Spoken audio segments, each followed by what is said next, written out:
സകലത്തിന്റെയും സൃഷ്ടാവും പിതാവുമായ ദൈവത്തിന്റെയും കർത്താവായ യേശുക്രിസ്തുവിന്റെയും നാമത്തിൽ ഏവർക്കും സ്നേഹവന്ദനം.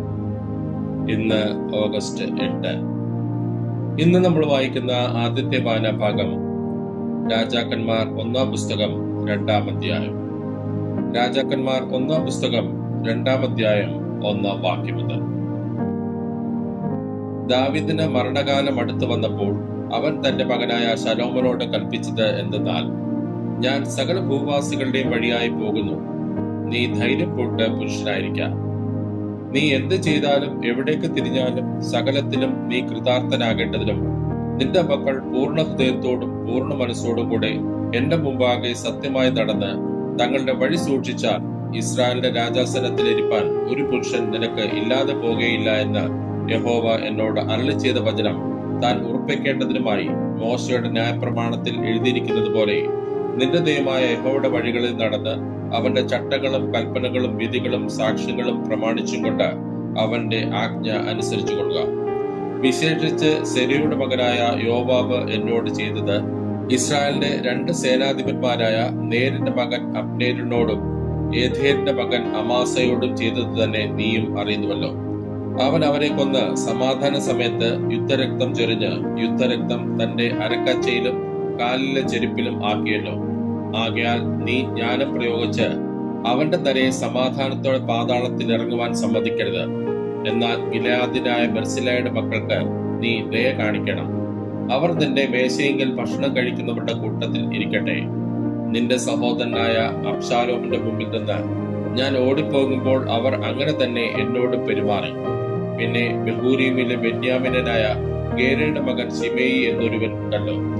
ഞാൻ മഹനേമിലേക്ക് പോകുന്ന ദിവസം അവൻ എന്നെ കഠിന ശാപത്തോടെ ശപിച്ചു. എങ്കിലും അവൻ യോർദാങ്കൽ എന്നെ എതിരേറ്റ് വന്നതുകൊണ്ട് അവനെ വാൾ കൊണ്ട് കൊല്ലുകയില്ല എന്ന് ഞാൻ യഹോവ നാമത്തിൽ അവനോട് സത്യം ചെയ്തു. എന്നാൽ നീ അവനെ ശിക്ഷിക്കാതെ വിടരുത്. നീ ബുദ്ധിമാനല്ലോ, അവനോട് എന്ത് ചെയ്യണമെന്ന് നീ അറിയും. അവന്റെ തലയെ രക്തത്തോടെ പാതാളത്തിലേക്ക് അയക്കുക. പിന്നെ ദാവീദ് തന്റെ പിതാക്കന്മാരെ പോലെ നിദ്ര പ്രാപിച്ചു. ദാവീദിന്റെ നഗരത്തിൽ അവനെ അടക്കം ചെയ്തു. ദാവീദ് ഇസ്രായേലിൽ വാണകാലം 40 സംവത്സരം. അവൻ ഹെബ്രോനിൽ 7 സംവത്സരവും യെരൂശലേമിൽ 33 സംവത്സരവും വാണു. ശലോമോൻ തന്റെ അപ്പനായ ദാവീദിന്റെ സിംഹാസനത്തിലിരുന്നു. അവന്റെ രാജ്യത്വം ഏറ്റവും സ്ഥിരമായി വന്നു. എന്നാൽ ഹഗീത്തിന്റെ മകനായ അദോനിയാവ് ശലോമോന്റെ അമ്മയായ ബത്ശേബയെ ചെന്ന് കണ്ടു. നിന്റെ വരവ് ശുഭമോ എന്ന് അവൾ ചോദിച്ചതിന് ശുഭം തന്നെ എന്ന് അവൻ പറഞ്ഞു. എനിക്ക് നിന്നോട് ഒരു കാര്യം പറവാനുണ്ട് എന്ന് അവൻ പറഞ്ഞു. പറക എന്ന് അവൾ പറഞ്ഞു. അവൻ പറഞ്ഞത് എന്തെന്നാൽ, രാജ്യത്വം എനിക്കുള്ളതായിരുന്നു. ഞാൻ വാഴേണ്ടതിന് ഇസ്രായേൽ ഒക്കെ പ്രതീക്ഷിച്ചിരുന്നു എന്ന് നീ അറിയുന്നുവല്ലോ. എന്നാൽ രാജ്യത്വം മറിഞ്ഞ് എന്റെ സഹോദരന് ആയിപ്പോയി. യഹോവയാൽ അത് അവന് ലഭിച്ചു. എന്നാൽ ഇപ്പോൾ ഞാൻ നിന്നോട് ഒരു കാര്യം അപേക്ഷിക്കുന്നു, അത് തള്ളിക്കളയരുതേ. നീ പറക എന്ന് അവൾ പറഞ്ഞു. അപ്പോൾ അവൻ, ശൂനേംകാരത്തിയായ അബീശകിനെ എനിക്ക് ഭാര്യയായി തരുവാൻ ശലോമോൻ രാജാവിനോട് പറയണമേ.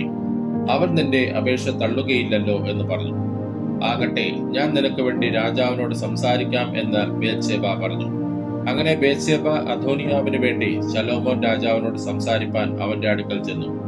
രാജാവ് എഴുന്നേറ്റ് അവളെ എതിരേറ്റ് ചെന്ന് വന്ദനം ചെയ്ത് തന്റെ സിംഹാസനത്തിലിരുന്ന് രാജമാതാവിന് ഇരിപ്പാൻ കൊടുപ്പിച്ചു. അവൾ അവന്റെ വലത്ത് ഭാഗത്ത് ഇരുന്നു. ഞാൻ നിന്നോട് ഒരു കാര്യം അപേക്ഷിക്കുന്നു, എന്റെ അപേക്ഷ തള്ളിക്കളയരുത് എന്ന് അവൾ പറഞ്ഞു. രാജാവ് അവളോട്, എന്റെ അമ്മയെ ചോദിച്ചാലും ഞാൻ നിന്റെ അപേക്ഷ തള്ളുകയില്ല എന്ന് പറഞ്ഞു. അപ്പോൾ അവൾ, ശൂനേംകാരത്തിയായ അബീശകിനെ നിന്റെ സഹോദരനായ അദോനിയാവിന് ഭാര്യയായിട്ട് കൊടുക്കണം എന്ന് പറഞ്ഞു. ശലോമോൻ രാജാവ് തന്റെ അമ്മയോട്, ശൂനേംകാരത്തിയായ അബീശകിനെ അദോനിയാവിന് വേണ്ടി ചോദിക്കുന്നത് എന്ത്? രാജ്യത്വത്തെയും അവനു വേണ്ടി ചോദിക്കരുതോ? അവൻ എന്റെ ജ്യേഷ്ഠനല്ലോ. അവനും പുരോഹിതൻ അബ്യാഥാരിനും സെരൂയുടെ മകൻ യോവാബിനും വേണ്ടി തന്നെ എന്ന് ഉത്തരം പറഞ്ഞു. അദോനിയാവ് ഈ കാര്യം ചോദിച്ചത് തന്റെ ജീവനാശത്തിനായിട്ടല്ലെങ്കിൽ ദൈവം തക്കവണ്ണവും അധികവും എന്നോട് ചെയ്യട്ടെ. ആകയാൽ എന്നെ സ്ഥിരപ്പെടുത്തിയവനും എന്നെ എന്റെ അപ്പനായ ദാവീദിന്റെ സിംഹാസനത്തിലെത്തി തന്റെ വാഗ്ദാന പ്രകാരം എനിക്ക് ഒരു ഗൃഹം പണിയതവനുമായ യഹോവയാണ്. ഇന്ന് തന്നെ അദോനിയാവ് മരിക്കണം എന്ന് ശലോമോൻ രാജാവ് കൽപ്പിച്ച് യഹോവ നാമത്തിൽ സത്യം ചെയ്തു. പിന്നെ ശലോമോൻ രാജാവ് യഹോയാദയുടെ മകനായ ബെനായാവെ അയച്ചു. അവൻ അവനെ വെട്ടിക്കൊന്നുകളഞ്ഞു. അബ്യാഥാർ പുരോഹിതനോട് രാജാവ്, നീ അനാഥോത്തിലെ നിന്റെ ജന്മഭൂമിയിലേക്ക് പൊയ്ക്കൊള്ളുക. നീ മരണയോഗ്യനാകുന്നു. എങ്കിലും നീ എന്റെ അപ്പനായ ദാവീദിന്റെ മുമ്പാകെ കർത്താവായ യഹോവയുടെ പെട്ടകം ചുമന്നതുകൊണ്ടും എന്റെ അപ്പൻ അനുഭവിച്ച സകല കഷ്ടങ്ങളെയും നീ കൂടെ അനുഭവിച്ചതുകൊണ്ടും ഞാൻ ഇന്ന് നിന്നെ കൊല്ലുന്നില്ല എന്ന് പറഞ്ഞു. ഇങ്ങനെ യഹോവ ശീലോവിൽ വെച്ച് ഏലിയുടെ കുടുംബത്തെക്കുറിച്ച് അരുളി ചെയ്ത വചനത്തിന് നിവൃത്തി വരേണ്ടതിന് ശലോമോൻ അബ്യാഥാരിനെ യഹോവയുടെ പൗരോഹിത്യത്തിൽ നിന്ന് നീക്കിക്കളഞ്ഞു. ഈ വർത്തമാനം യോവാബിന് എത്തിയപ്പോൾ യോവാബ് അബ്ശാലോമിന്റെ പക്ഷം ചേർന്നിരുന്നില്ലെങ്കിലും അധോനിയാവിന്റെ പക്ഷം ചേർന്നിരുന്നു. അവൻ യഹോവയുടെ കൂടാരത്തിൽ ഓടിച്ചെന്ന് യാഗപീഠത്തിന്റെ കൊമ്പുകളെ പിടിച്ചു. യോവാബ് യഹോവയുടെ കൂടാരത്തിൽ ഓടിച്ചെന്ന് യാഗപീഠത്തിന്റെ അടുക്കൽ നിൽക്കുന്നു എന്ന് ശലോമോൻ രാജാവിന് അറിവ് കിട്ടി. അപ്പോൾ ശലോമോൻ യഹോയാദയുടെ മകനായ ബെനായാവെ അയച്ച്, നീ ചെന്ന് അവനെ വെട്ടിക്കളക എന്ന് കൽപ്പിച്ചു. ബെനായാവ് യഹോവയുടെ കൂടാരത്തിൽ ചെന്ന്, നീ പുറത്തു വരിക എന്ന് രാജാവ് കൽപ്പിക്കുന്നു എന്ന് അവനോട് പറഞ്ഞു. ഇല്ല, ഞാൻ ഇവിടെ തന്നെ മരിക്കും എന്ന് അവൻ പറഞ്ഞു. ബെനായാവ് ചെന്ന്, യോവാബ് ഇങ്ങനെ പറയുന്നു, ഇങ്ങനെ അവൻ എന്നോട് ഉത്തരം പറഞ്ഞു എന്ന് രാജാവിനെ ബോധിപ്പിച്ചു. രാജാവ് അവനോട് കൽപ്പിച്ചത്, അവൻ പറഞ്ഞതുപോലെ നീ ചെയ്യുക, അവനെ വെട്ടിക്കൊന്ന് കുഴിച്ചിടുക. യോവാബ് കാരണം കൂടാതെ ചിന്നിയ രക്തം നീ ഇങ്ങനെ എങ്കിൽ നിന്നും എന്റെ പിതൃഭവനത്തിൽ നിന്നും നീക്കിക്കളക. അവന്റെ രക്തപാതകം യഹോവ അവന്റെ തലമേൽ തന്നെ വരുത്തും. ഇസ്രായേലിന്റെ സേനാധിപതിയായ നേരിന്റെ മകൻ അബ്നേർ, യഹൂദായുടെ സേനാധിപതിയായ യേഥേരിന്റെ മകൻ അമാസ എന്നിങ്ങനെ തന്നേക്കാൾ നീതിയും സദ്ഗുണവുമുള്ള 2 പുരുഷന്മാരെ അവൻ എന്റെ അപ്പനായ ദാവീദ് അറിയാതെ വാൾ കൊണ്ട് വെട്ടിക്കൊന്നു കളഞ്ഞുവല്ലോ. അവരുടെ രക്തം എന്നേക്കും യോവാബിന്റെയും അവന്റെ സന്തതിയുടെയും തലമേലിരിക്കും. ദാവീദിനും അവന്റെ സന്തതിക്കും ഗൃഹത്തിനും സിംഹാസനത്തിനും യഹോവയിൽ നിന്ന് എന്നേക്കും സമാധാനമുണ്ടാകും. അങ്ങനെ യഹോയാദയുടെ മകനായ ബെനായാവ് ചെന്ന് അവനെ വെട്ടിക്കൊന്നു. മരുഭൂമിയിലെ അവന്റെ വീട്ടിൽ അവനെ അടക്കം ചെയ്തു. രാജാവ് അവന് പകരം യഹോയാദയുടെ മകനായ ബെനായാവെ സേനാധിപതിയാക്കി. അബ്യാഥാരിന് പകരം സാദോക് പുരോഹിതനെയും നിയമിച്ചു. പിന്നെ രാജാവ് ആളയച്ച് ശിമെയെ വരുത്തി അവനോട്, നീ യെരുശലേമിൽ നിനക്ക് ഒരു വീട് പണിത് പാർത്തുകൊള്ളുക. അവിടെ നിന്ന് പുറത്തെങ്ങും പോകരുത്. പുറത്തിറങ്ങി കിദ്രോൻ തോട് കടക്കുന്ന നാളിൽ നീ മരിക്കേണ്ടി വരും എന്ന് തീർച്ചയായി അറിഞ്ഞുകൊള്ളുക. നിന്റെ രക്തം നിന്റെ തലമേൽ തന്നെ ഇരിക്കും എന്ന് കൽപ്പിച്ചു. ശിമെയി രാജാവിനോട്, അത് നല്ല വാക്ക്, യജമാന രാജാവ് കൽപ്പിച്ചതുപോലെ അടിയൻ ചെയ്തു കൊള്ളാം എന്ന് പറഞ്ഞു. അങ്ങനെ ശിമെയി കുറെ കാലം യെരുശലേമിൽ പാർത്തു. 3 സംവത്സരം കഴിഞ്ഞപ്പോൾ ശിമെയുടെ 2 അടിമകൾ മാഖയുടെ മകനായ ആഖീശ് എന്ന ഗത്ത് രാജാവിന്റെ അടുക്കൽ പോയി. തന്റെ അടിമകൾ ഗത്തിലുണ്ടെന്ന് ശിമെയ്ക്ക് അറിവ് കിട്ടി. അപ്പോൾ ശിമെയി എഴുന്നേറ്റ് കഴുതയ്ക്ക് കോപ്പിട്ട് പുറപ്പെട്ട് അടിമകളെ അന്വേഷിപ്പാൻ ഗത്തിൽ ആഖീശിന്റെ അടുക്കൽ പോയി. അങ്ങനെ ശിമെയി ചെന്ന് അടിമകളെ ഗത്തിൽ നിന്ന് കൊണ്ടുവന്നു. ശിമെയി യെരുശലേം വിട്ട് ഗത്തിൽ പോയി മടങ്ങി വന്നു എന്ന് ശലോമോന് അറിവ് കിട്ടി. അപ്പോൾ രാജാവ് ആളയച്ച് ശിമെയെ വരുത്തി അവനോട്, നീ പുറത്തിറങ്ങി എവിടെയെങ്കിലും പോകുന്ന നാളിൽ മരിക്കേണ്ടി വരുമെന്ന് തീർച്ചയായി അറിഞ്ഞുകൊള്ളുക എന്ന് ഞാൻ നിന്നെ കൊണ്ട് യഹോവ നാമത്തിൽ സത്യം ചെയ്ത് സാക്ഷീകരിക്കുകയും ഞാൻ കേട്ട വാക്ക് നല്ലതെന്ന് നീ എന്നോട് പറയുകയും ചെയ്തില്ലയോ?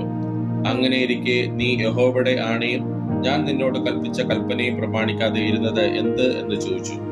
പിന്നെ രാജാവ് ശിമെയോട്, നീ എന്റെ അപ്പനായ ദാവീദിനോട് ചെയ്തതും നിനക്ക് ഓർമ്മയുള്ളതുമായ ദോഷമൊക്കെയും നീ അറിയുന്നുവല്ലോ. യഹോവ നിന്റെ ദോഷം നിന്റെ തലമേൽ തന്നെ വരുത്തും. എന്നാൽ ശലോമോൻ രാജാവ് അനുഗ്രഹിക്കപ്പെട്ടവനും ദാവീദിന്റെ സിംഹാസനം യഹോവയുടെ മുമ്പാകെ എന്നേക്കും സ്ഥിരവുമായിരിക്കും എന്ന് പറഞ്ഞിട്ട് രാജാവ് യഹോയാദയുടെ മകനായ ബെനായാവോട് കൽപ്പിച്ചു. അവൻ ചെന്ന് അവനെ വെട്ടിക്കൊന്നു. അങ്ങനെ രാജത്വം ശലോമോന്റെ കയ്യിൽ സ്ഥിരമായി.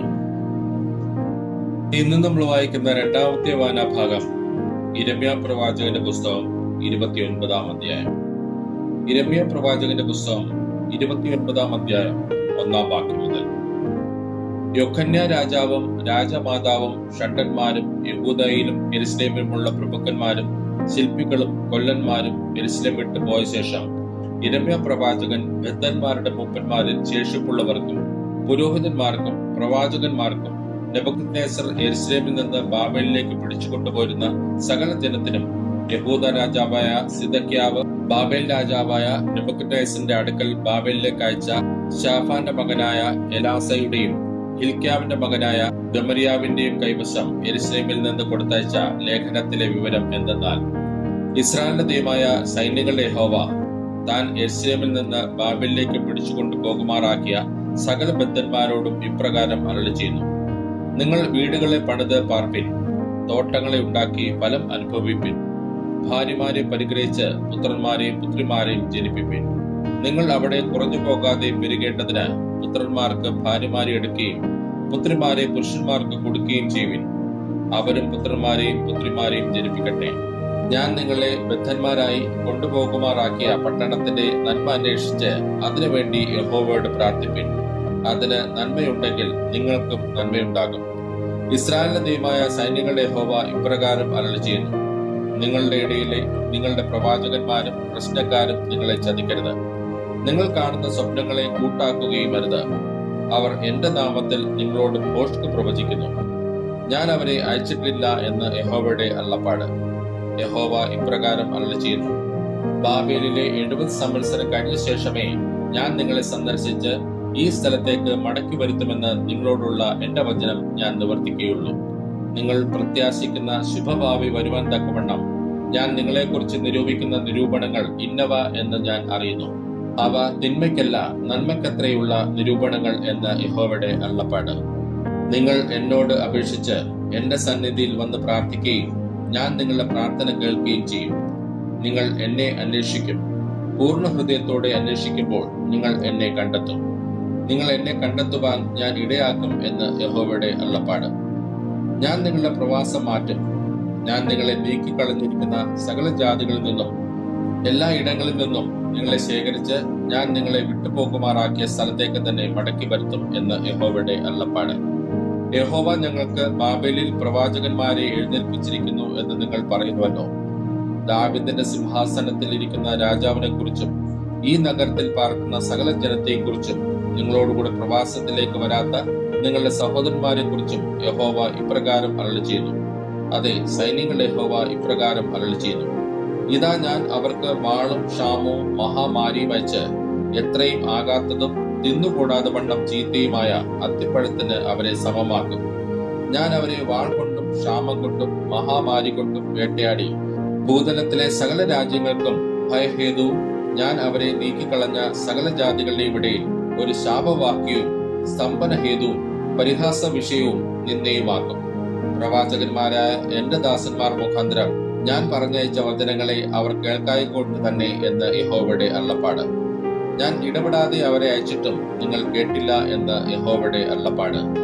അതുകൊണ്ട് ഞാൻ യെരൂശലേമിൽ നിന്ന് ബാബേലിലേക്ക് അയച്ചിരിക്കുന്ന സകല പ്രവാസികളുമായുള്ളവരെ, നിങ്ങൾ യഹോവയുടെ വചനം കേൾപ്പിൻ. എന്റെ നാമത്തിൽ നിങ്ങളോട് ഭോഷ്ക് പ്രവചിക്കുന്ന കൊലയാവിന്റെ മകനായ ആഹാബിനെ കുറിച്ചും മയസയാവിന്റെ മകനായ സിദക്കിയാവിനെ കുറിച്ചും ഇസ്രായേലിന്റെ ദൈവമായ സൈന്യങ്ങളുടെ യഹോവ ഇപ്രകാരം അരുളിച്ചെയ്യുന്നു: ഞാൻ അവരെ ബാബേൽ രാജാവായ നെബൂഖദ്നേസറിന്റെ കയ്യിൽ ഏൽപ്പിക്കും. നിങ്ങൾ കാണുകെ അവൻ അവരെ കൊന്നുകളയും. ബാബേൽ രാജാവ് തീയിലിട്ട് ചുട്ടുകളഞ്ഞ സിദക്കിയാവെ പോലെയും ആഹാബിനെ പോലെയും യഹോവ നിന്നെ കാക്കട്ടെ എന്ന് ബാബേലിലുള്ള യഹൂദ പ്രവാസികളെല്ലാം ഒരു ശാപവാക്യം അവരെ ചൊല്ലി പറയും. അവർ ഇസ്രായേലിൽ വഷളത്വം പ്രവർത്തിച്ച് തങ്ങളുടെ കൂട്ടുകാരുടെ ഭാര്യമാരോട് വ്യഭിചാരം ചെയ്യുകയും ഞാൻ അവരോട് കൽപ്പിച്ചിട്ടില്ലാത്ത വചനം വ്യാജമായി എന്റെ നാമത്തിൽ പ്രസ്താവിക്കുകയും ചെയ്തിരിക്കുന്നു. ഞാൻ അത് അറിയുന്നു, സാക്ഷിയുമാകുന്നു എന്ന് യഹോവയുടെ അരുളപ്പാട്. നെഹലാമിനായ ശമയോട് നീ പറയേണ്ടത്: ഇസ്രായേലിന്റെ ദൈവമായ സൈന്യങ്ങളുടെ യഹോവ ഇപ്രകാരം അരുളിച്ചെയ്യുന്നു: നീ യെരൂശലേമിലെ സകല ജനത്തിനും മയസയാവിന്റെ മകനായ സെഫന്യാ പുരോഹിതനും സകല പുരോഹിതന്മാർക്കും നിന്റെ പേര് വെച്ചയച്ച എഴുത്തുകളിൽ, നിങ്ങൾ യഹോവയുടെ ആലയത്തിൽ ഭ്രാന്ത് പിടിച്ച് പ്രവചിക്കുന്ന ഏത് മനുഷ്യനെയും പിടിച്ച് ആമത്തിലും വിലങ്ങിലും ഇടേണ്ടതിന് യഹോവ നിന്നെ യഹോയാദ പുരോഹിതന് പകരം പുരോഹിതനാക്കിയിരിക്കുന്നു. ആകയാൽ നിങ്ങളോട് പ്രവചിക്കുന്ന അനാഥോത്തുകാരനായ യിരെമ്യാവേ, നീ ശാസിക്കാതെ ഇരിക്കുന്നതെന്ത്? അതുകൊണ്ടല്ലോ അവൻ ബാബേലിൽ ഞങ്ങൾക്ക് ആളയച്ച് ഈ പ്രവാസം ദീർഘമായിരിക്കും, നിങ്ങൾ വീടുകളെ പണിത് പാർപ്പിൻ, തോട്ടങ്ങളെ ഉണ്ടാക്കി ഫലം അനുഭവിപ്പിൻ എന്ന് പറയിച്ചത് എന്ന് പ്രസ്താവിച്ചുവല്ലോ. ഈ എഴുത്ത് സെഫന്യാ പുരോഹിതൻ യിരെമ്യാ പ്രവാചകൻ കേൾക്കെ വായിച്ചിരുന്നു. അപ്പോൾ യഹോവയുടെ അരുളപ്പാട് യിരെമ്യാവിനുണ്ടായത് എന്തെന്നാൽ: നീ സകല പ്രവാസികൾക്കും ആളയച്ച് നെഹലാമ്യനായ ശമയാവെ കുറിച്ച് പറയിക്കേണ്ടത്: യഹോവ ഇപ്രകാരം അരുളിച്ചെയ്യുന്നു, ശമയാവെ ഞാൻ അയക്കാതെ ഇരുന്നിട്ടും അവൻ നിങ്ങളോട് പ്രവചിച്ച് നിങ്ങളെ ഭോഷ്കിൽ ആശ്രയിക്കുമാറാക്കിയത് കൊണ്ട് യഹോവ ഇപ്രകാരം അരുളിച്ചെയ്യുന്നു: ഞാൻ നെഹലാമ്യനായ ശമയാവെയും അവന്റെ സന്തതിയും സന്ദർശിക്കും. ഈ ജനത്തിന്റെ മധ്യേ പാർപ്പാൻ അവന് ആരും ഉണ്ടാകുകയില്ല. എന്റെ ജനത്തിന് ഞാൻ വരുത്തുവാനിരിക്കുന്ന നന്മ അവൻ അനുഭവിക്കുകയുമില്ല. അവൻ യഹോവയ്ക്ക് വിരോധമായി ദ്രോഹം സംസാരിച്ചുവല്ലോ എന്ന് യഹോവയുടെ അരുളപ്പാട്. ഇന്ന് നമ്മൾ വായിക്കുന്ന മൂന്നാമത്തെ വായനാഭാഗം മർക്കോസ് എഴുതിയ സുവിശേഷം 3-ാം അധ്യായം. മർക്കോസ് എഴുതിയ സുവിശേഷം 3-ാം അധ്യായം 1-ാം വാക്യം മുതൽ. അവൻ പിന്നെയും പള്ളിയിൽ ചെന്ന് അവിടെ വരണ്ട കൈയുള്ള ഒരു മനുഷ്യനുണ്ടായിരുന്നു. അവർ അവനെ കുറ്റം ചുമത്തേണ്ടതിന് ശബ്ബത്തിൽ അവനെ സൗഖ്യമാക്കുമോ എന്ന് നോക്കിക്കൊണ്ടിരുന്നു. വരണ്ട കൈയുള്ള മനുഷ്യനോട് അവൻ, നടുവിൽ എഴുന്നേറ്റ് നിൽക്ക എന്ന് പറഞ്ഞു. പിന്നെ അവരോട്, ശബ്ബത്തിൽ നന്മ ചെയ്യുകയോ തിന്മ ചെയ്യുകയോ ജീവനെ രക്ഷിക്കുകയോ കൊല്ലുകയോ ഏത് വിഹിതം എന്ന് ചോദിച്ചു. അവരോ മിണ്ടാതിരുന്നു. അവരുടെ ഹൃദയകാഠിന്യ നിമിത്തം അവൻ ദുഃഖിച്ചുകൊണ്ട് കോപത്തോടെ അവരെ ചുറ്റും നോക്കി ആ മനുഷ്യനോട്, കൈ നീട്ടുക എന്ന് പറഞ്ഞു. അവൻ നീട്ടി, അവന്റെ കൈ സൗഖ്യമായി. ഉടനെ പരീശന്മാർ പുറപ്പെട്ട് അവനെ നശിപ്പിക്കേണ്ടതിന് ഹെരോദ്യരുമായി ആലോചന കഴിച്ചു. യേശു ശിഷ്യന്മാരുമായി കടൽക്കരയ്ക്ക് വാങ്ങിപ്പോയി. ഗലീലയിൽ നിന്ന് വലിയൊരു പുരുഷാരം അവനെ അനുഗമിച്ചു. യഹൂദിയിൽ നിന്നും യെരുശലേമിൽ നിന്നും ഏദോമിൽ നിന്നും യോർദാൻ അക്കരെ നിന്നും സോരിന്റെയും സീദോന്റെയും ചുറ്റുപാടിൽ നിന്നും വലിയൊരു കൂട്ടം അവൻ ചെയ്തതൊക്കെയും കേട്ടിട്ട് അവന്റെ അടുക്കൽ വന്നു. പുരുഷാരം തന്നെ ഞെരുക്കാതിരിക്കേണ്ടതിന് അവരുടെ നിമിത്തം ഒരു ചെറുപടക് തനിക്ക് ഒരുക്കി നിർത്തുവാൻ അവൻ ശിഷ്യന്മാരും. അവൻ അനേകരെ സൗഖ്യമാക്കുകയാൽ ബാധകൾ ഉള്ളവരൊക്കെയും അവനെ തൊടേണ്ടതിന് തിക്കിത്തിരക്കി വന്നു. അശുദ്ധാത്മാക്കളും അവനെ കാണുമ്പോഴൊക്കെയും അവന്റെ മുമ്പിൽ വീണ്, നീ ദൈവപുത്രൻ എന്ന് നിലവിളിച്ചു പറയും. തന്നെ പ്രസിദ്ധമാക്കാതിരിക്കേണ്ടതിന് അവൻ അവരെ വളരെ ശാസിച്ചു പോന്നു. പിന്നെ അവൻ മലയിൽ കയറി തനിക്ക് ബോധിച്ചവരെ അടുക്കൽ വിളിച്ചു. അവർ അവന്റെ അരികെ വന്നു. അവൻ തന്നോടുകൂടെ ഇരിപ്പാനും പ്രസംഗിക്കേണ്ടതിന് അയപ്പാനും ഭൂതങ്ങളെ പുറത്താക്കേണ്ടതിന് അധികാരമുണ്ടാകുവാനും 12 നിയമിച്ചു. ശിമോന് പത്രോസ് എന്ന് പേരിട്ടു. സെബദിയുടെ മകനായ യാക്കോബ്, യാക്കോബിന്റെ സഹോദരനായ യോഹനാൻ, ഇവർക്ക് ഇടിമക്കൾ എന്നർത്ഥമുള്ള ബോവനേർഗസ് എന്ന് പേരിട്ടു. അന്ത്രയാസ്, ഫിലിപ്പോസ്, ബർത്തലോമായി, മത്തായി, തോമാസ്, അൽഫായുടെ മകനായ യാക്കോബ്, തദ്ദായി, കനാന്യനായ ശിമോൻ, തന്നെ കാണിച്ചു കൊടുത്ത ഇസ്കറിയോത്ത യൂദ എന്നിവരെ തന്നെ. അവൻ വീട്ടിൽ വന്നു. അവർക്ക് ഭക്ഷണം കഴിപ്പാൻ പോലും വയ്യാതെ വണ്ണം പുരുഷാരം പിന്നെയും തിക്കിക്കൂടി വന്നു. അവന്റെ ചാർച്ചക്കാർ അത് കേട്ട് അവന് ബുദ്ധിഭ്രമം ഉണ്ട് എന്ന് പറഞ്ഞ് അവനെ പിടിപ്പാൻ വന്നു. യെരുശലേമിൽ നിന്ന് വന്ന ശാസ്ത്രിമാരും അവന് ബേത്സെബൂൽ ഉണ്ട്, ഭൂതങ്ങളുടെ തലവനെ കൊണ്ട് അവൻ ഭൂതങ്ങളെ പുറത്താക്കുന്നു എന്ന് പറഞ്ഞു. അവൻ അവരെ അടുക്കെ വിളിച്ച് ഉപമകളാൽ അവരോട് പറഞ്ഞത്, സാത്താനെ എങ്ങനെ പുറത്താക്കുവാൻ കഴിയും? ഒരു രാജ്യം തന്നിൽ തന്നെ ഛിദ്രിച്ചുവെങ്കിൽ ആ രാജ്യത്തിന് നിലനിൽപ്പാൻ കഴിയുകയില്ല. ഒരു വീട് തന്നിൽ തന്നെ ഛിദ്രിച്ചുവെങ്കിൽ ആ വീട്ടിന് നിലനിൽപ്പാൻ കഴിയുകയില്ല. സാത്താൻ തന്നോട് തന്നെ എതിർത്ത് ഛിദ്രിച്ചുവെങ്കിൽ അവന് നിലനിൽപ്പാൻ കഴിവില്ല. അവന്റെ അവസാനം വന്നു. ബലവാനെ പിടിച്ചു കെട്ടിയിട്ടല്ലാതെ അവന്റെ വീട്ടിൽ കടന്ന് അവന്റെ കോപ്പ് കവർന്നു കളവാൻ ആർക്കും കഴിയുകയില്ല. പിടിച്ചു കെട്ടിയാൽ പിന്നെ അവന്റെ വീട് കവർച്ച ചെയ്യാം. മനുഷ്യരോട് സകല പാപങ്ങളും അവർ ദൂഷിച്ചു പറയുന്ന സകല ദൂഷണങ്ങളും ക്ഷമിക്കും. പരിശുദ്ധാത്മാവിന്റെ നേരെ ദൂഷണം പറയുന്നവനോ ഒരു നാളും ക്ഷമ കിട്ടാതെ നിത്യശിക്ഷയ്ക്ക് യോഗ്യനാകും എന്ന് ഞാൻ സത്യമായിട്ട് നിങ്ങളോട് പറയുന്നു. അവന് ഒരു അശുദ്ധാത്മാവ് ഉണ്ട് എന്ന് അവർ പറഞ്ഞിരുന്നു. അനന്തരം അവന്റെ അമ്മയും സഹോദരന്മാരും വന്ന് പുറത്തുനിന്ന് അവനെ വിളിപ്പാൻ ആളയച്ചു. പുരുഷാരം അവന്റെ ചുറ്റും ഇരുന്നിരുന്നു. അവർ അവനോട്, നിന്റെ അമ്മയും സഹോദരന്മാരും പുറത്തുനിന്ന് നിന്നെ അന്വേഷിക്കുന്നു എന്ന് പറഞ്ഞു. അവൻ അവരോട്, എന്റെ അമ്മയും സഹോദരന്മാരും ആർ എന്ന് പറഞ്ഞിട്ട് ചുറ്റിലും ഇരിക്കുന്നവരെ നോക്കിക്കൊണ്ട്, എന്റെ അമ്മയും സഹോദരന്മാരും ഇതാ, ദൈവത്തിന്റെ ഇഷ്ടം ചെയ്യുന്നവൻ തന്നെ എന്റെ സഹോദരനും സഹോദരിയും അമ്മയും ആകുന്നു എന്ന് പറഞ്ഞു. ഇന്ന് നമ്മൾ വായിച്ചു കേട്ട ഈ വേദഭാഗങ്ങളാൽ പിതാവായ ദൈവത്തിൽ നിന്നും കർത്താവായ ക്രിസ്തു യേശുവിൽ നിന്നും ഏവർക്കും കൃപയും കനിവും സമാധാനവും ഉണ്ടാകട്ടെ. ആമേൻ.